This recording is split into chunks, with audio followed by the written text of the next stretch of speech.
Hello and welcome to the two-man power trip of wrestling. I'm your host, JP John Poz. With me today, a very special guest. He used to write for the WWE magazine, WWF magazine, of course, Inside the Ropes magazine, and he's a New York Times best-selling author. He is Mr. Keith Elliot Greenberg. Keith, welcome back to the two-man power trip. How you doing? Hey, it's great to be back, John. Of course, talking to you today about Follow the Buzzards, Pro Wrestling in the Age of COVID-19. Great book. You've got it. I've got it. Yes. Yes. So tell us about the book. Well, it's a good question.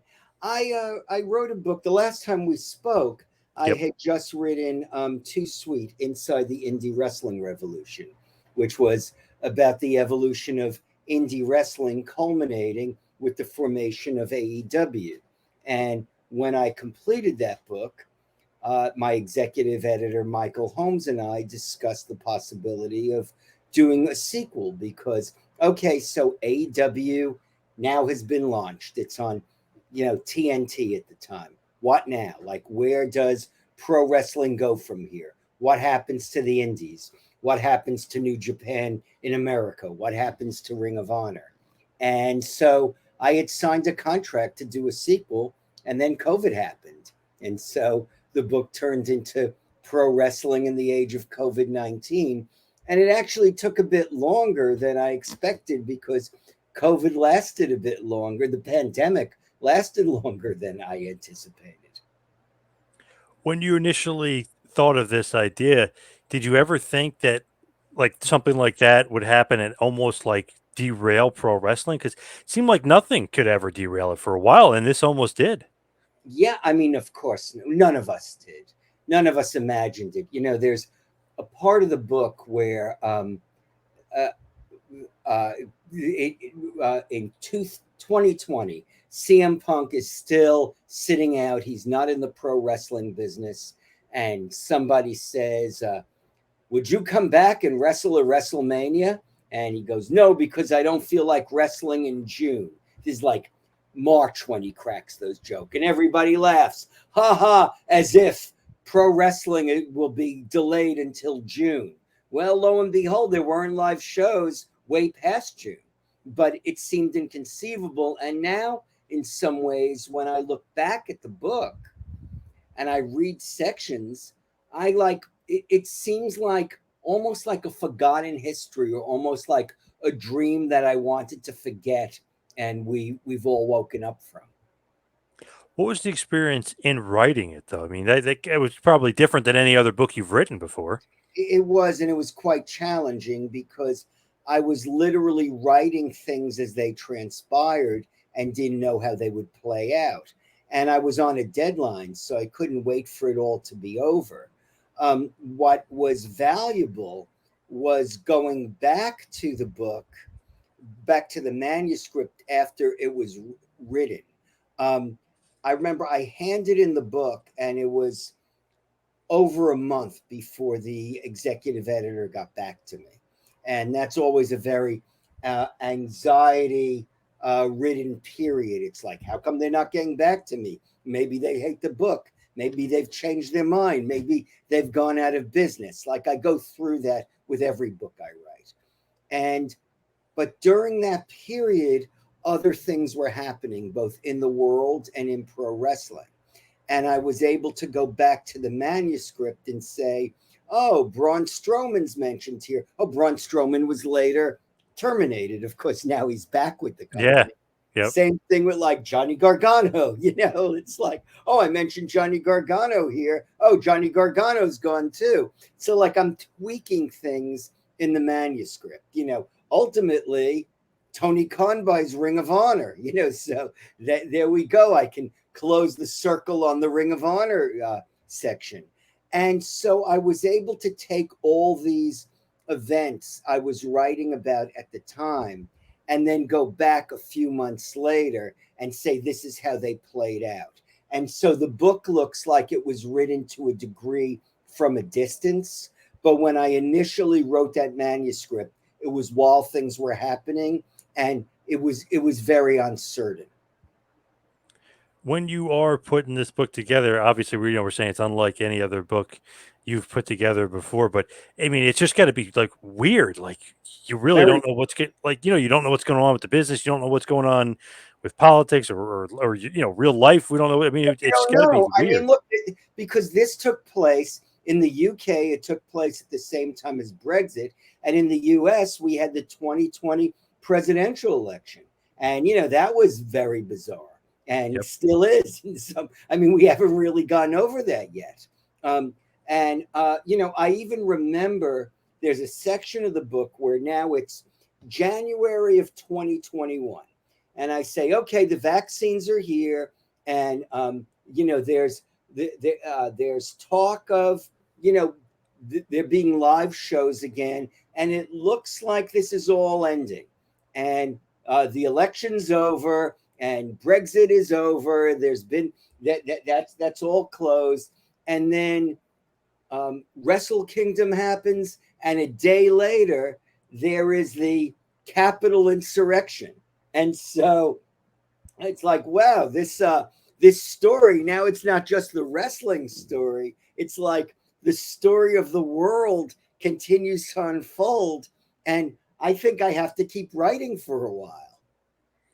Yeah, it's just like, man, what the hell's going to go on? Because when you initially think about it, it's like, okay, I'm going to write this, kind of like the follow up to Too Sweet, AEW, it might be on a roll, WB might be on a roll, then all of a sudden it's like nobody's on any kind of roll. They're not doing anything. Right. Yeah. Yeah, I mean, but they were doing something. Pro wrestling continued week after week. Now Yep. again, some of it was tied into politics. I mean, why was WWE listed as an essential business in the state of Florida? It's not my job. I'm not, a political advocate. I'm just putting that question out there. Were they doing their shows in another state? Would they have been able to put out a product every week? I mean, knowing their resourcefulness, they would have. They just would have found a place where they could do it. Tony Khan's father happens to own an amphitheater, so they could put on open air shows. And it's not as if Tony Khan's family doesn't have some of the same political connections that the McMahon family has. So, wrestling was able to continue, but creatively, you have to credit WWE for giving us the cinematic match during COVID. Yeah, the cinematic match, as we know, the boiler room brawl, like it had existed in the past. But, now the cinematic match became something to hang the company on. It was something to make make WrestleMania stand out as a special event. And then that continued to the Money in the Bank match, where they fought through Titan Tower onto the roof.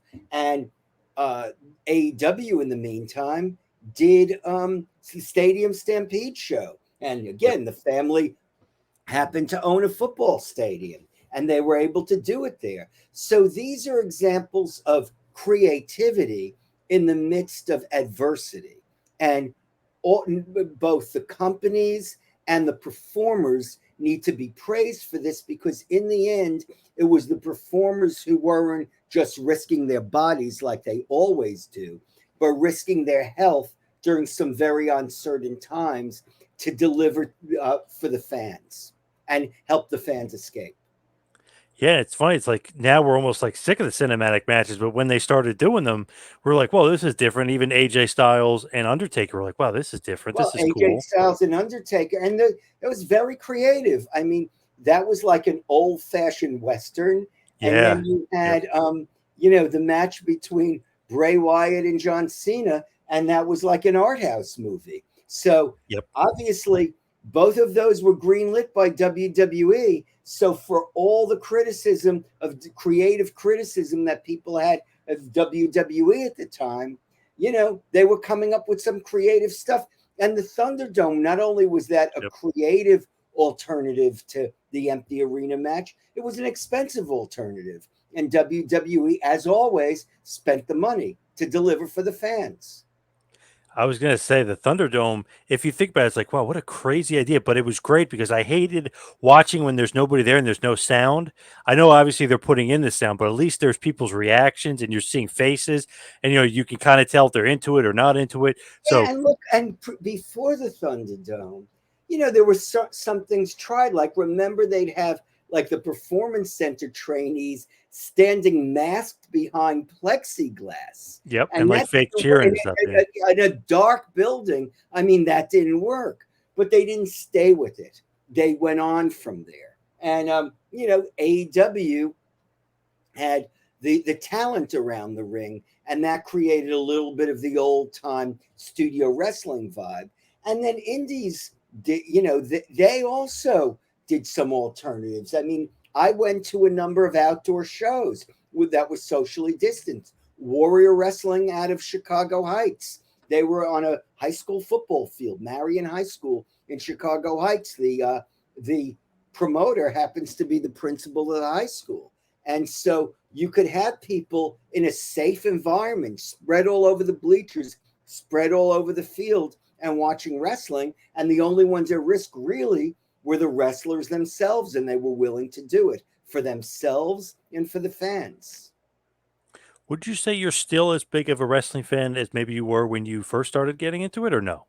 Well, I started getting into it when I was 3. So I would Oh say man. I'm a bigger fan now because I make money from it. I'm a bigger fan now than I was 10 years ago. And I think that has to do with the fact that I've been writing about it over the last few years. And I also am a monthly columnist for Inside the Ropes magazine in the UK. And so I need to keep up with things. And I like having that obligation.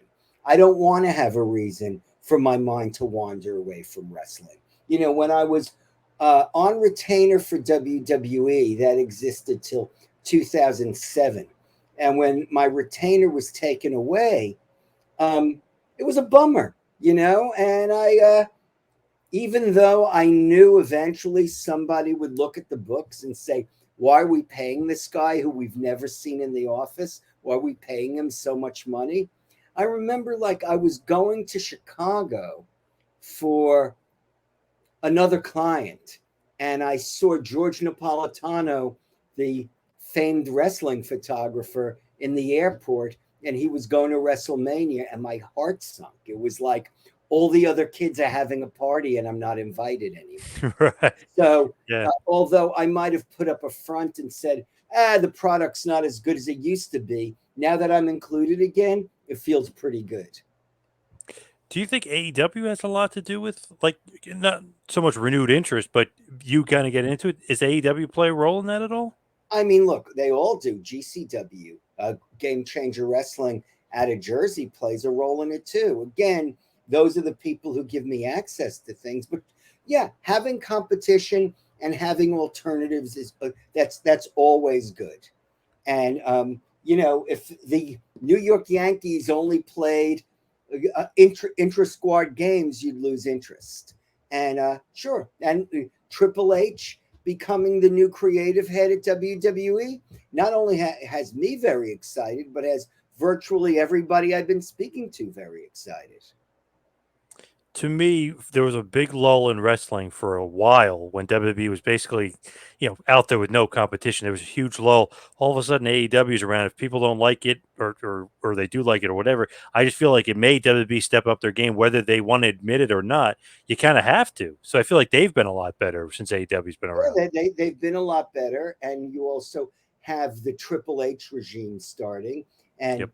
if you like the black and gold version of NXT, that's what many people see WWE turning into. And, I personally like that stuff. So, I feel now that I really want to know what's happening on Raw. A year ago, people would say, oh, to tell you the truth, I don't even watch Raw at all anymore. I think people like checking in and knowing what's going on now. I don't know if you caught NXT recently, but it looks like Black and Gold might be coming back. I mean, look, I've been watching it.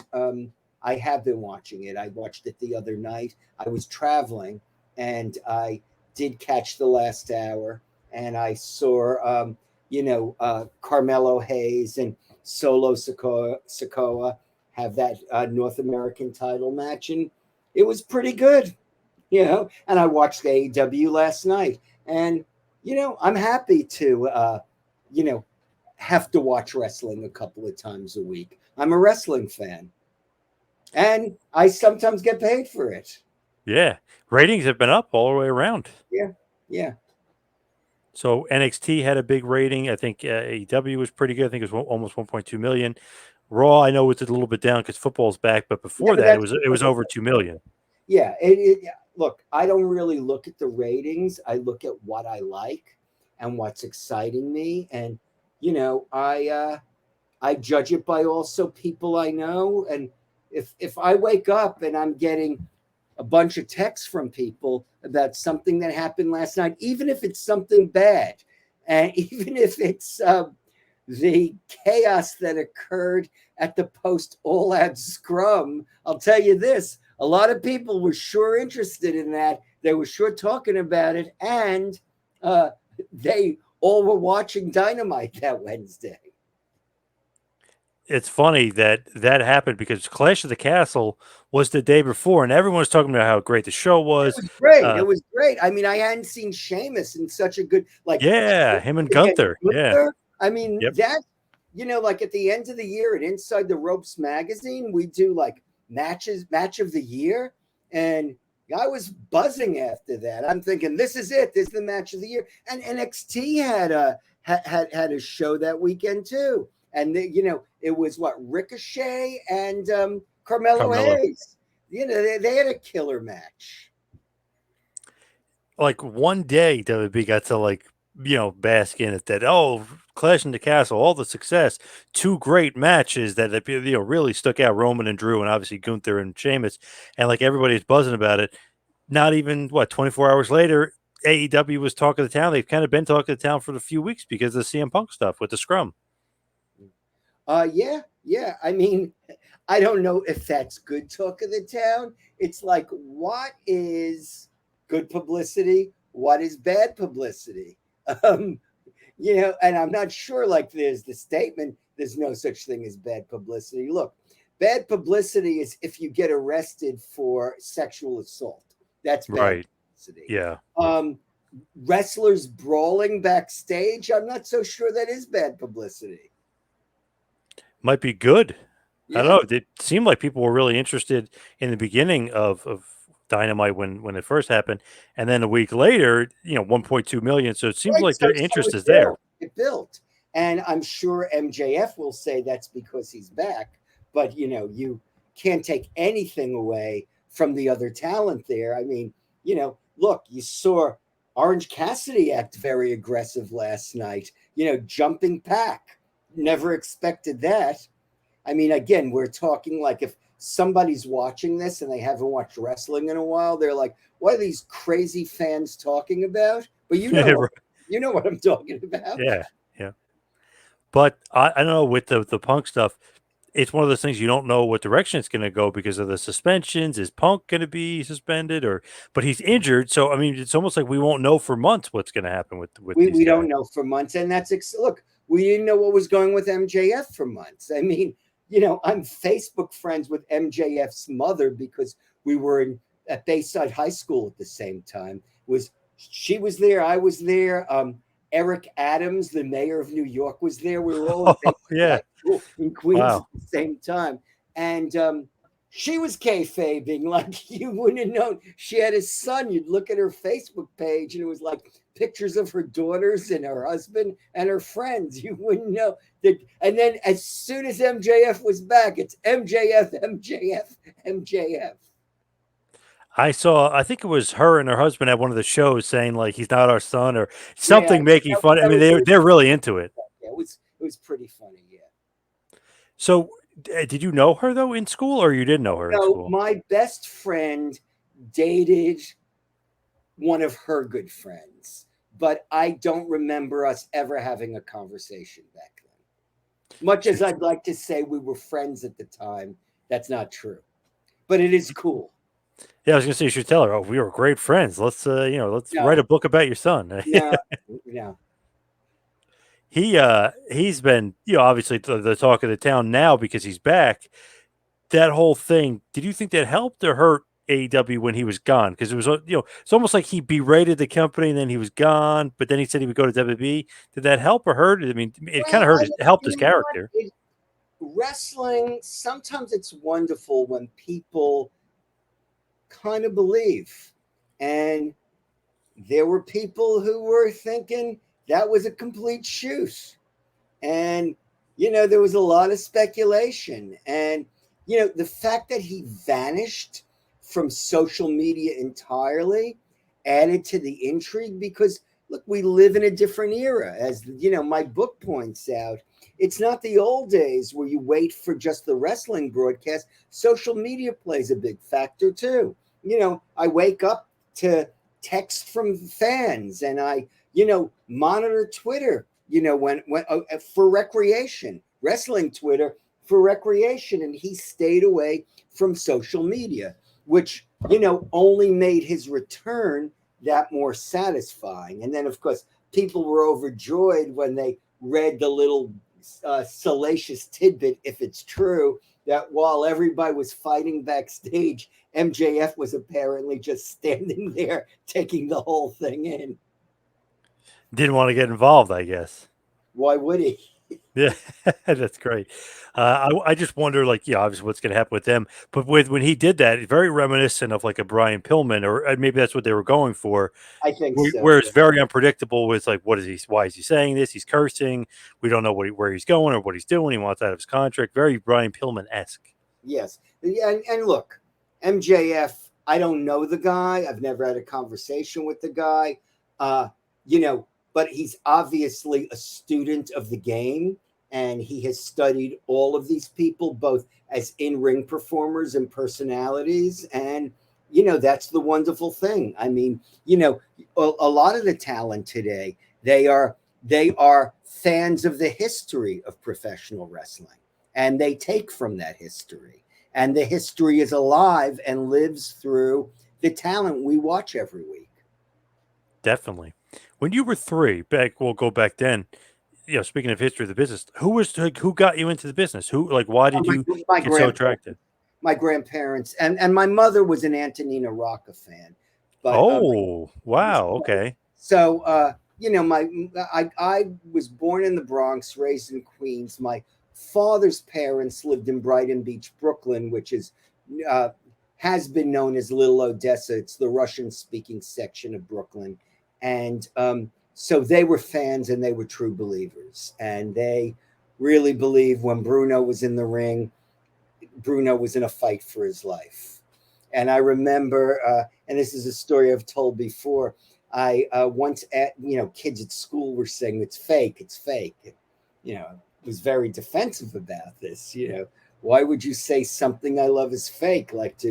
Do I like talk about your belief system and say that's fake? And I said to my Aunt Sylvia, is wrestling fake? Like these kids say wrestling's fake. And she paused and she thought and she said, it's fake except when Bruno wrestles. And she believed that. I love that when they get so attached to that one wrestler. No, that all this other stuff is gaga and fake and blah. But no, like the guy that they really love, that's always the real one. Like with Bruno. I love that when fans say that. Yeah, yeah.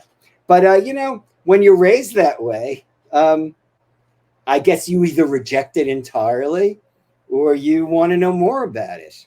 And when I became a professional writer, that was the one topic I knew a lot about. Did you love Bruno though? Did you respect Bruno?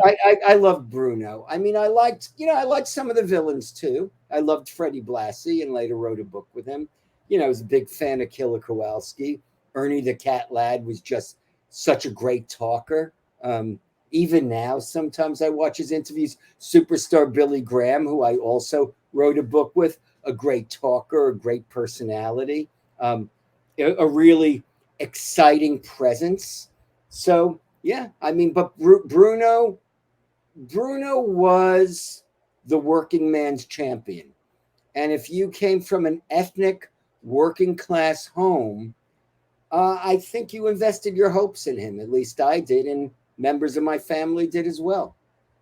Were you in shock like everybody else when Ivan Koloff beat him for the title? Yeah, I was. I mean, I wasn't there, and I was maybe in sixth grade, but I remember talking about it in school the next day and being kind of stunned. And it's like, well, Bruno beat him that, can Bruno win it back? And then Pedro Morales was put forward as the contender. And then when Pedro Morales won, Bruno came into the ring and strapped the belt around his waist. And that felt like a sports moment. That didn't feel like a sports entertainment moment. Yeah, definitely. Funny, my dad used to sell insurance to Pedro Morales, so we were always a very pro Pedro Morales. I mean, this is like, This is in Jersey? yeah, in New Jersey. Yep, Yeah. this is towards like the end of his run, but we were always pro Pedro Morales for Yeah. sure. Yeah. I remember having, when I wrote for, WWE, actually, when I first started writing for them in the 80s, he was still a wrestler. I remember talking with him. He was at the end of his career. And then, you know, 15, 16 years later, I did a Where Are They Now story. And I went out, I took the train out to whatever town he's from in New Jersey, Like Woodbridge area. Woodbridge.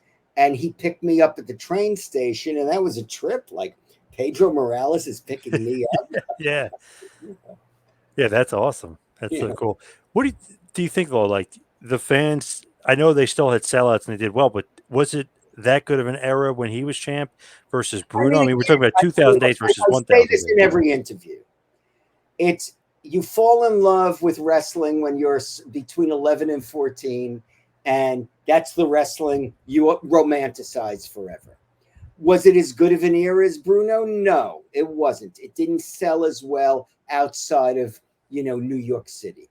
Back then, I don't think younger people realized there was a lot of prejudice directed at the Puerto Rican community. They were considered a threat to white America in much the same way that like Black Lives Matter is considered a threat. The concept of Black Lives Matter. I know people who they fly into a rage, and that's mentioned in the book Black Lives Matter. So I think there were people uncomfortable with a Puerto Rican champion after there'd been an Italian who was the champion, who was maybe among wrestling fans, Italians were considered white. I think to a lot of white America they weren't, but I guess to certain wrestling fans in the Northeast they were.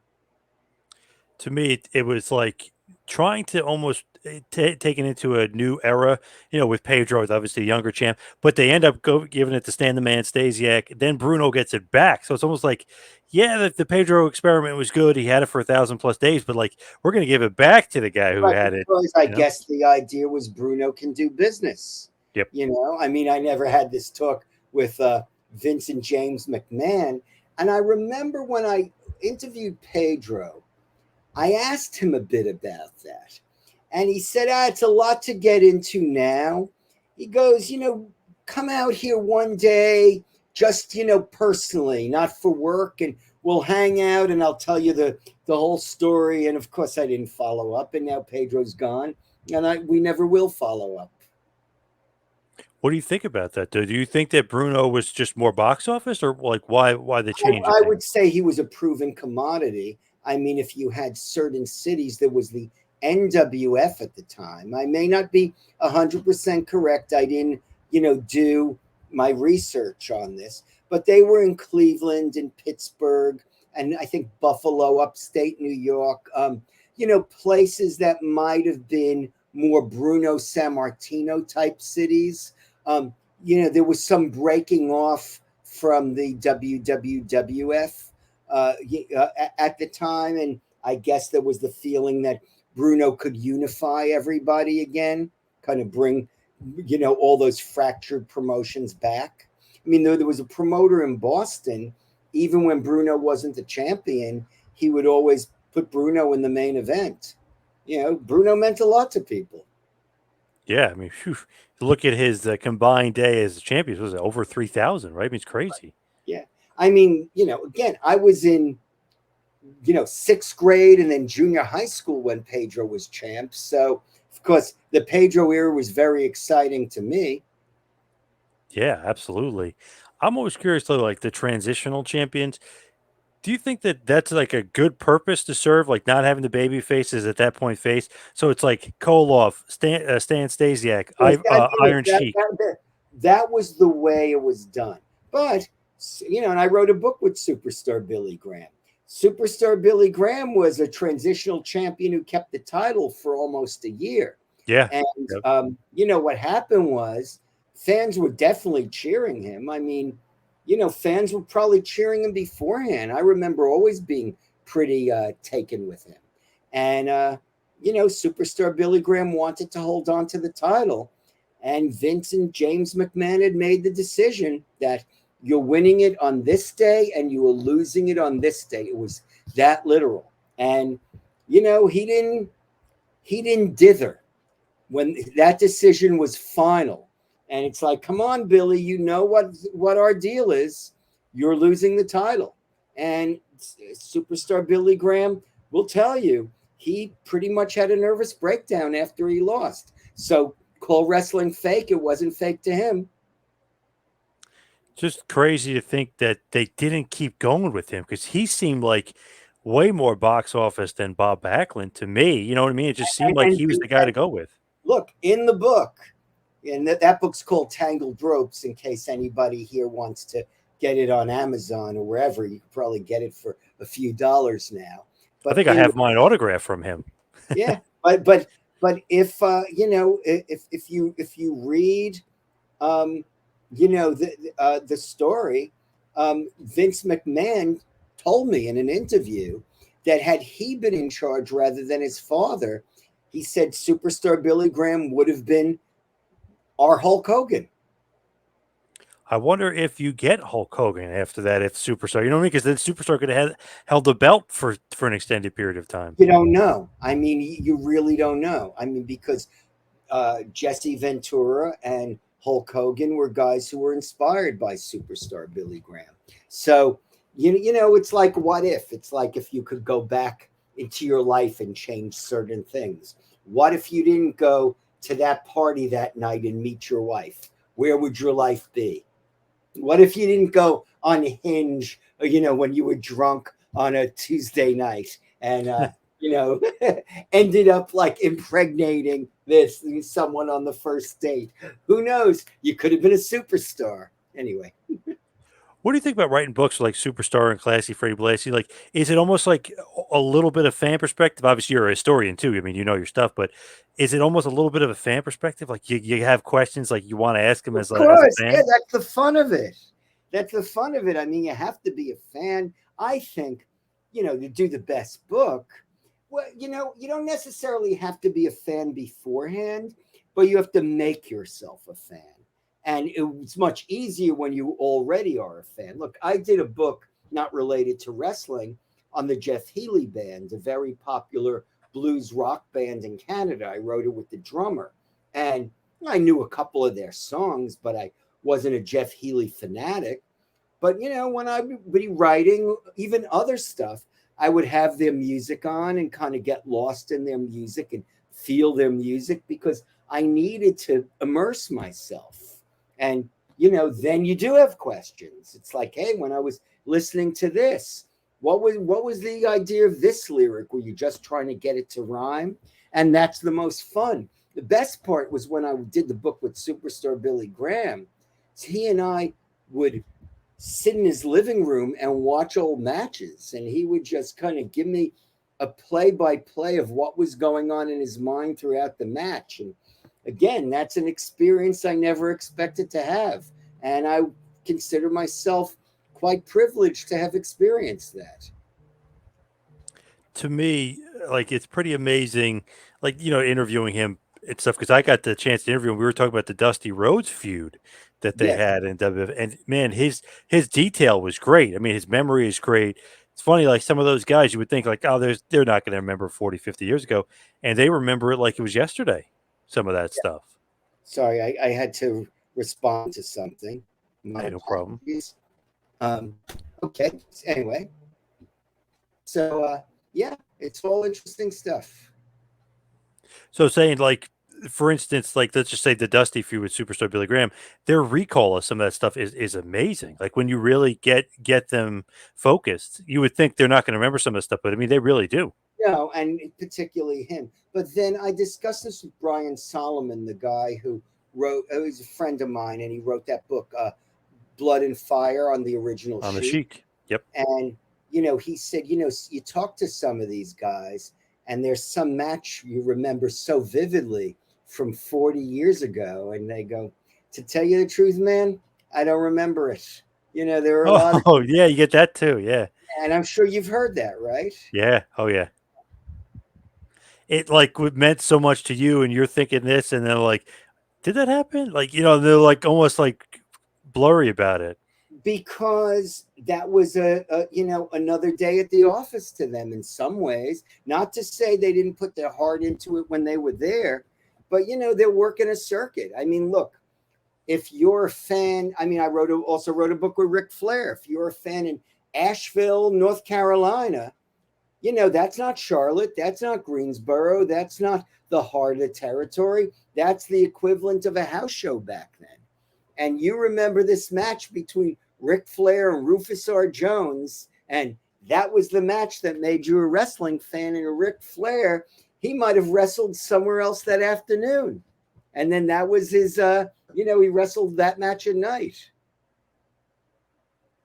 Yeah, I mean, it's funny. Like they are not selective memory, but some things they remember great, some things they don't. But as a fan, we probably remember everything great because we were, When obsessive you're with a some of those fan, of moments. course, you remember it great, and even a certain age. Um, you know, when you're 11 or 12, you remember something with such detail. And, there's matches I've covered where I've interviewed the wrestlers afterwards. And sometimes I have to be reminded of it just because, I've been in those situations so often. Sometimes all it takes is one thing to trigger me and then I remember everything. But it's like my mind gets a little cluttered over time. Yeah, definitely. Yeah. I'm just curious, like, what did you think of Backlund as champion? Like, even as a fan, did you not like it? It seemed like a lot of guys that were big time fans in the era weren't too thrilled with Backlund as champion. Well, I mean, first of all, I never put anybody down because, that doesn't get me anywhere when I have to deal with these folks. But Backlund was a great athlete, and he had some exciting matches. That I was in the Garden, and there were some matches where everyone was on their feet. So I don't want to make it sound like Backlund was completely bland and the fans were sitting on their hands. And in the Backlund era, the fans were more excited for a championship match than sometimes than something you might have seen in recent years. I mean, Roman Reigns always has people pretty excited. Yeah. But Backlund wasn't a great fit with the Northeast. Like I said about Bruno and Pedro, we had ethnic champions that working people related to. And Backlund came from a working class background, but he was a guy from, the Midwest, a redheaded guy from the Midwest. And there wasn't, a lot of Northeastern grit to him. And he worked really hard. He trained really hard. He worked long matches, and he could have good matches with a range of opponents. But he wasn't Bruno. He wasn't Pedro. He wasn't superstar Billy Graham. He wasn't Hulk Hogan. He wasn't Roman Reigns. But he was a solid champion. That's And when I yeah, I'm sorry. I was just going to say oh, I was very frustrated during those years when he wasn't in the Hall of Fame. He definitely deserves to be in the Hall of Fame. And I actually wish younger people would watch some of his matches to gauge that excitement. But go ahead, John. I I was cut you. just there's some great Backlund matches, some great feuds, even like Valentine and just some random guys. I mean, they'd bring back Stan Hansen, he'd have a good match. I mean, Yeah. there's some good Was stuff one of with Backlund. Valentine's favorite matches. I wrote a story for Inside the Ropes magazine about a year ago, and Valentine told me that match with Backlund at the Garden was one of the best matches he ever had in his entire career. And Greg Valentine had a lot of great matches. Oh yeah, big time. But he was great. But to me, I mean, I started to get into it. Obviously, born in the early '80s, but I was the Hogan guy. I mean, Hogan era. He got me into wrestling. But to see Hogan and Backlund, you know what I mean? It's almost like, oh, of course you go with Hulk. To me, I mean, that's just me. It's like the Yeah, guy just he's a movie star, he's a rock star. I mean, whatever you want to say, he had the charisma times 1,000. It just seemed right. like Hogan was the right guy. Well, once you had Hulk Hogan, things never went back. It's like it's the same. Once WWE started to expand and you brought in real celebrities, that led to the WrestleMania era where you're even having SummerSlams. Like I was at SummerSlam at Nissan Stadium in Nashville this summer. You know, that would have been inconceivable. You might have had a match in a football stadium, but there would have been at best 20,000 fans there. You wouldn't have had more than 50,000 fans there. And for a wrestling show, there didn't seem to be enough wrestling fans. And, Hulk Hogan was the lightning rod for that. Man, was he ever? It's just crazy to think like him. I always say the Hogan era, and everyone says the golden era. Right? I say it's the Hogan era. Him at the top of the pyramid, with all the other great guys like Piper and Andre and Macho underneath. What an awesome era! Like to kind of really set wrestling off for a $1 billion business, if you will, many years later. Yeah. Yeah. Yeah. So Are you looking at that era? Would you say you were a big fan at that point, or not? Not really during that I era. was. I mean, I was writing for WWF magazine and Oh, when did you start with them? What was the? 85, right after the first WrestleMania. Wow. And Okay. I found it very exciting. And what was also exciting about it was, Vince was expanding. So we were on, I mean, I felt like I was playing for the winning team for once in my life. And you know, you'd watch, Bill Watts promotion, and the next thing you know, Jake the Snake Roberts is in WWF.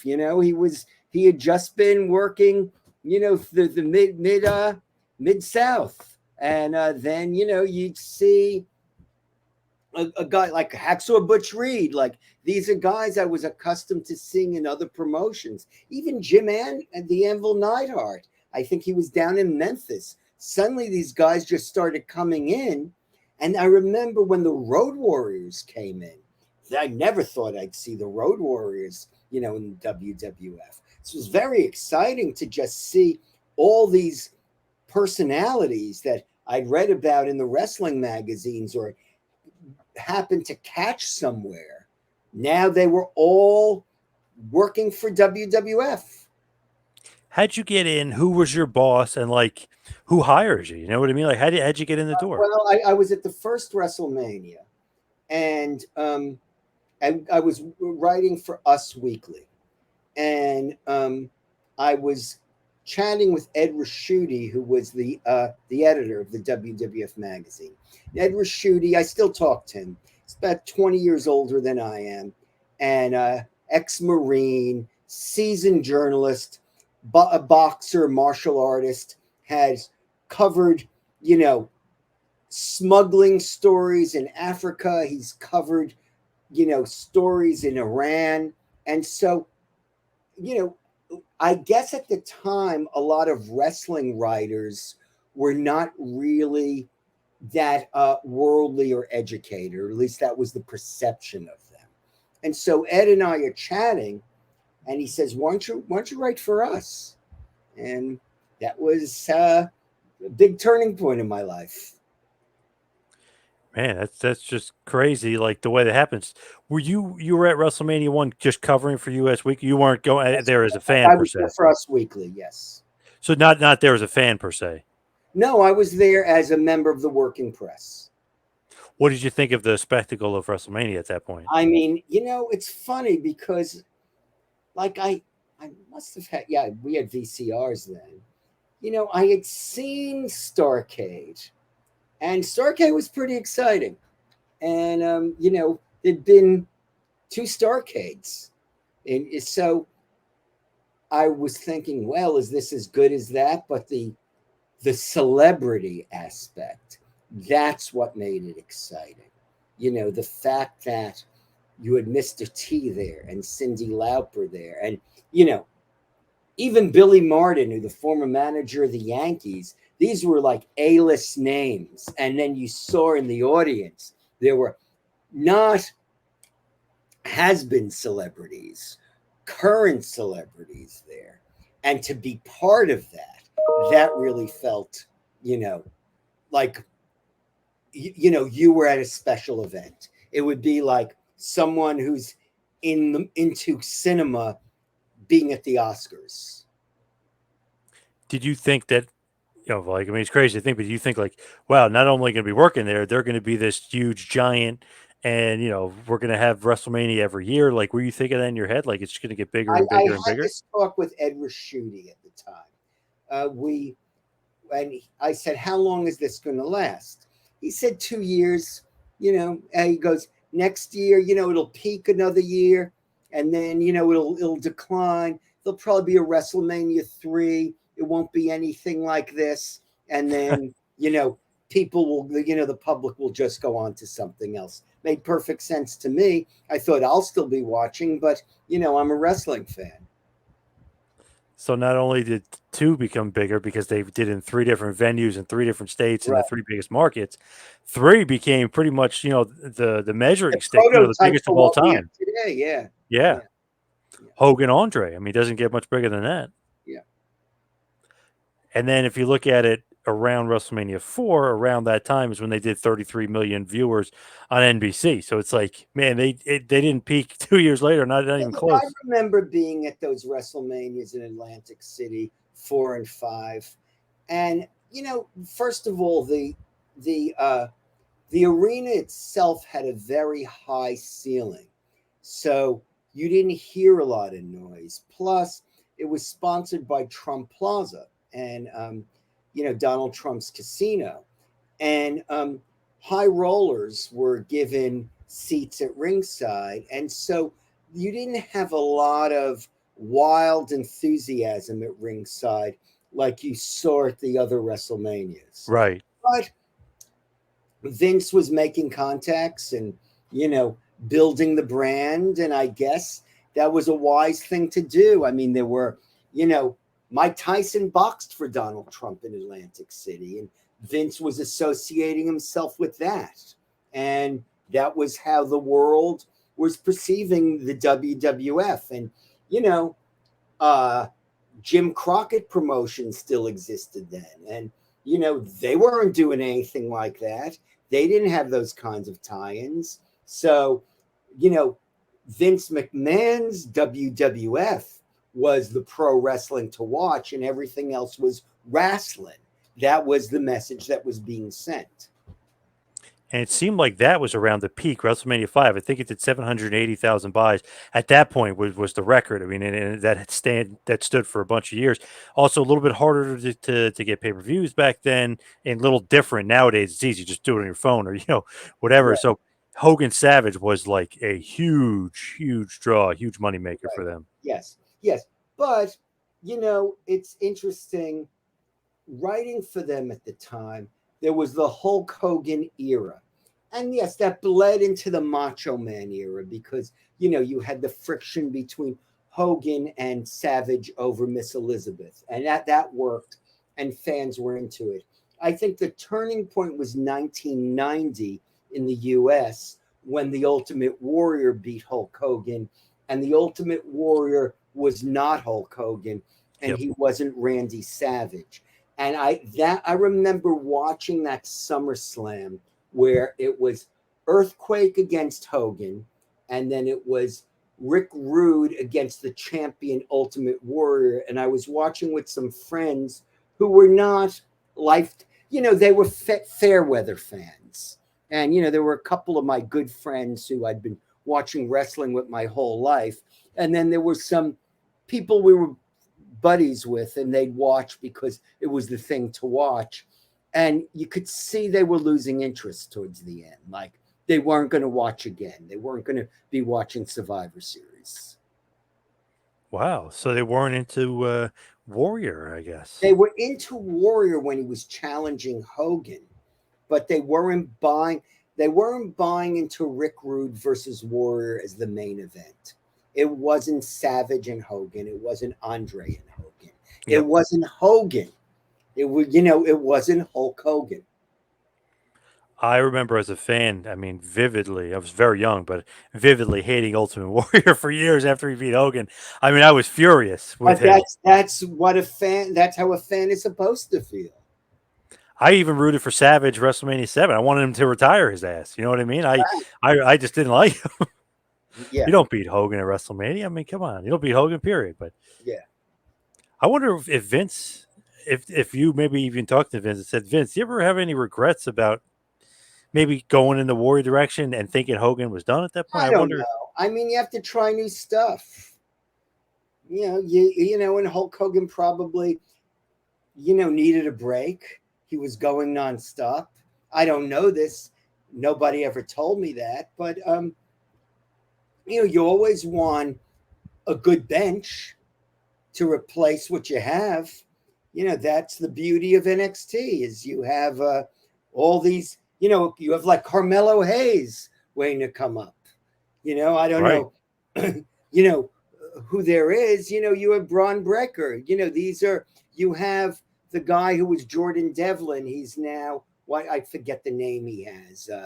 He has an Irish name now. Well, he is Irish. But, there are these, great, you have Gigi Dolan. These are the people on your bench who are ready to come up and, take command. And, that's what you want. You don't want to keep it on Hogan till Hogan's 50 years old. Yeah, I guess I just one of those moments for me as a fan because I was so young. I was such a Hulkamaniac that I was always like, I hated the fact that Warrior beat him, but that was just me being a big fan. How many times though have you interviewed Vince? By the way, Vincent Kennedy, McMahon. Oh, numerous times. I never look. I was on retainer for the WWF for 22 years.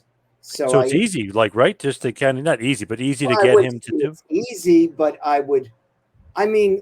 When I first started writing for them, Vince was quite approachable. You could walk up to Vince and ask him a question. He had people around him, but if it was something constructive, if you were saying like, what are we calling that move now? And he'd answer. And sometimes he'd come up to me and he'd say, I noticed you used a term in one of your articles. It'd be better if you said it this way in the next article. And it was respectful. It wasn't critical. And so he wasn't a hard guy to interview, and he could be quite forthcoming when you interviewed him. He would tell you a lot of very personal things about himself. He'd make himself look semi-vulnerable. What did you think about when you heard he was retiring? Can you believe it? Yeah. I mean, I'm not going to talk about the scandal. I don't do that. Right. I'm happy to see Triple H as the creative head, and it was just like there has to be a changing of the guard with the guy you have in the main event. Better to have Hulk Hogan maybe than Bob Backlund. Maybe it was time for Triple H to be the creative head and Vince to let's not talk about anything personal that went on, but just creatively let him live off the glory of everything he accomplished. It was almost like Vince got a little stale as far as the booking. Triple H came in, ratings went up. Everything seems like it's not as predictable. Okay, but it's the honeymoon period. Yes, we'll see. Yeah, Look, there was a long honeymoon period for Tony Khan, and lately it's over now. Yeah, you go online and fans are very happy to bash Tony Khan the way they were bashing Vince McMahon. Yeah, Tony got booed on TV. Yeah, I mean, that's what happens when you're the one on top. And like with any marriage, there's a honeymoon And then you look at all the flaws that the person has. And then there's a disappointment and disenchantment and heartbreak. And, that's the nature of the wrestling business. And because we put our emotions into wrestling, even more so. Not more than marriage, but more than other forms of entertainment. Right. That is so true about wrestling. Somebody was saying that to me today, actually, because we were talking about meeting wrestlers, and he's like, nothing beat meeting wrestlers, even over like sports guys. There's some sort of more of a connection with pro wrestling. But wrestlers are regular guys by and large. I went on that one of those tribute to the troops trips with WWE to Iraq. And when those matches ended, Kurt Angle, Undertaker, they all went right into the crowd and sat with the soldiers and just hung out with them for hours and hours and hours. I remember like walking back to where I was staying on the military base and just seeing Big Show sitting with a group of female soldiers telling stories, and they're all laughing. And they have that touch. Yeah, definitely. So as we hit the wind down, we head towards the finish here. What's next for you? What are you working on next? Well, I mean, I want to hype this a bit. Um, Yeah, definitely. well, Yeah. let me say this. Where are you located? Asbury Park, New Jersey. Okay, so you're invited too. On Thursday, October 13th, it's my book release party. It's at Lucky 13, New York City's only metal bikini bar or bikini metal bar. October 13th, Thursday night from 8 p.m., I'm having my book release party and a signing, and everybody's invited. Every listener's invited. Every fan's invited. I've sent out feelers to some of the wrestlers, and it's a little bit of let's celebrate my book and let's celebrate kind of the post-pandemic era because we can all be together in a club. I got my third booster today, so even if I get COVID, hopefully I won't be on a ventilator and die. Yeah, you think you'll be okay. I hope anyway. Yeah. But like you said, let's talk about Follow the Buzzards Pro Wrestling in the Age of COVID-19. Give us one last big push why everybody should get the book. Well, because it's a snapshot of history, of recent history we've all lived through, and I'm very curious to hear people's reaction. It seems so recent, but then when I'm reading the book over, when I'm reading things I wrote over, it seems like old history at some point because Yeah, I it's agree. another time, even though it was like 2 years ago. And I guess the only thing equivalent would be like I remember as a kid in 1967 seeing the mod-looking Beatles, the Sgt. Pepper Beatles, and the Mop Top Beatles were 1964, 3 years earlier, and it seemed like another age. And in some ways, the lockdown was another age. And so this is about what was going on in the world and what was going on in wrestling and the time when, wrestling and the world we were trying to escape from all merged together and how professional wrestling dealt with it. It almost felt like that era was almost like the mid '90s wrestling, where you went from like the cartoony stuff to like NWO realism, attitude era, like so adult in like the span of 3 years. But it felt like it was like 10 years apart. You know what I mean? Right, It was it like did. boom, it just changed just like that. Right. And everything did change. Everything did change. And a lot of promotions stepped up their game. And this is not just about WWE and AEW. It's about GCW. It's Yeah. about Ring of Honor. It's about small promotions. I interviewed a guy who's a promoter in Finland who decided during COVID to expand into Estonia from Finland. I spoke to a Danish promotion. There was a guy, Dirty Ron McDonald, in San Diego. He started running drive-in shows where fans didn't have to leave their cars. I mean, people did some very creative things on a lot of levels, from the smallest level to the top level. And this, it's not going to have everything in there because the wrestling world is vast. So I'm sure I missed something, but I think it's a pretty good picture of what occurred. Where can everybody get the book, and where can everybody find you?